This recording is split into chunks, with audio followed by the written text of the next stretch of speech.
Ini adalah sebuah kasus yang awalnya dicurigai keguguran spontan dengan dicurigai masih ada sisa. Jadi ini kasus pasca kuret karena keguguran atau istilahnya misabortion. Jadi oleh sejawat dikira kondisi ini adalah suatu keguguran yang berkembang normal di dalam kandungan terus rontok, gugur dan harus dibersihkan, maka tindakan kuret telah dilakukan.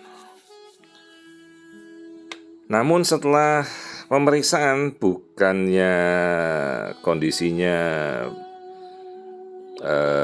terjadi pemulihan, artinya mual muntahnya berkurang, perdarahan masih keluar terus, tes positif hamilnya masih berlanjut.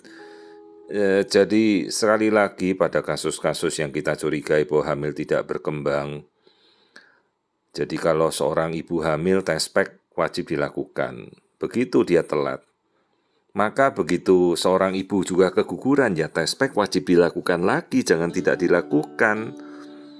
Artinya kalau kita sudah tahu keguguran, maka tes packnya harus menjadi negatif. Artinya kehamilannya sudah bersih. Jadi bukan katanya keguguran, dikuret, kok masih nyeri, tes packnya positif. Ini tes packnya makin menjadi-jadi tebelnya, mualnya juga berkembang tapi tidak terlalu parah. Tapi perhatikan, ini ada benjolan di dalam perutnya, ternyata itu adalah bekuan darah, sementara rahimnya kosong. Jadi ini bukan kehamilan di dalam kandungan, tetapi ini kehamilan yang berkembang di luar kandungan. Sayangnya ini sudah mau pecah. Jadi untuk ovariumnya yang kita tunjuk ini ovarium sisi sebelah normal, rahimnya kosong karena sudah dikuret tadi. Padahal lokasi sebenarnya bukan di dalam rahim tapi di luar. Ini ovarium, kita masih bisa melihat dengan jelas. Jadi ternyata ini adalah kehamilan ektopik atau kehamilan di luar kandungan. Nah, yang kita lihat ini ovarium, sisi ovarium kanan. Lalu ini struktur apa yang ada di luar rahim ini? Ternyata itu darah yang sudah bergumpal-gumpal. Ini ovarium yang sisi kiri normal. Nah, di atasnya itu ada bongkahan persis di atas indung telur. Lah itu bongkahan apa? Ini adalah istilahnya hematokel, bongkahan darah. Ya ini kehamilan yang sudah pecah, kehamilan ektopik berlanjut yang istilahnya KET, kehamilan ektopik terganggu atau kehamilan ektopik yang sudah pecah.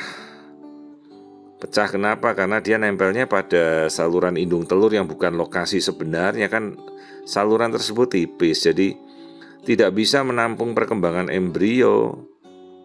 Untungnya ini embrionya tidak kita lihat, tapi ini sudah perdarahan di dalam. Dan ini luar biasa, ini nyerinya ibunya masih bisa bertahan, bisa datang sendiri, pucat. Biasanya hemoglobinnya juga sudah anjlok. Nah, tindakan seperti ini tidak mungkin kita tunda-tunda.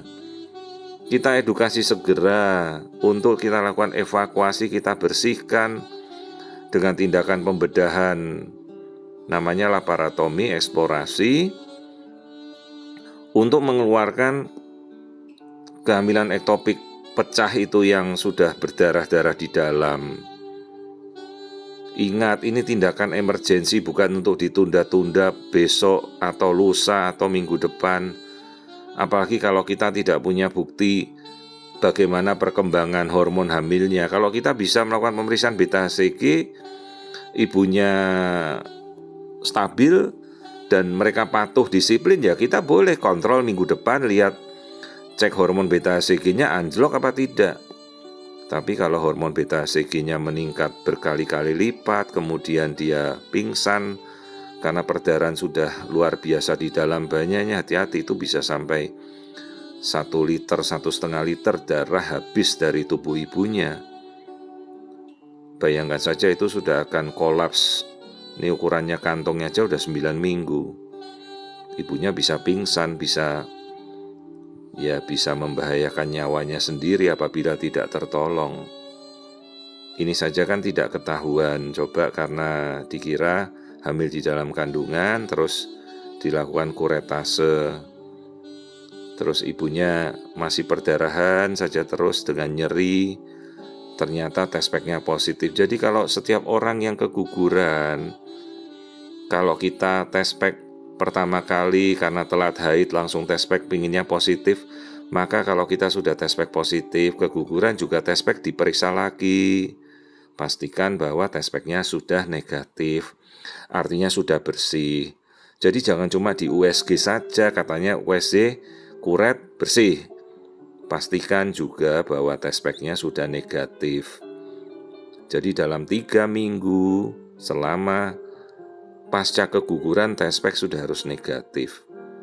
Nah kasus ini kan test pack-nya makin menjadi-jadi, tambah tebal, mualnya masih ada, perdarahan makin jadi, perut ibunya tambah kembung, ternyata sudah perdarahan di dalam kandungan akibat GS atau kantung hamilnya pecah di sisi kiri indung telurnya. Jadi istilahnya adalah gestational GS ectopic pada sisi kiri. Secepatnya, sesegera mungkin kita lakukan tindakan untuk mengevakuasi kehamilan di luar kandungan ini. Jangan pakai ditunda-tunda lagi, apalagi kita tidak punya data perbandingan beta-HCG hormon awal dan akhir.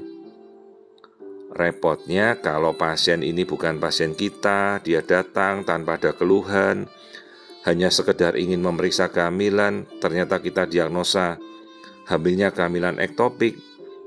Umumnya pasien tidak akan percaya bahwa dokternya menyatakan ini hamil di luar kandungan. Biasanya mereka akan menyangkal. Oh, mungkin belum kelihatan, pikirnya mereka. Hati-hati, diskusikan dengan dokternya.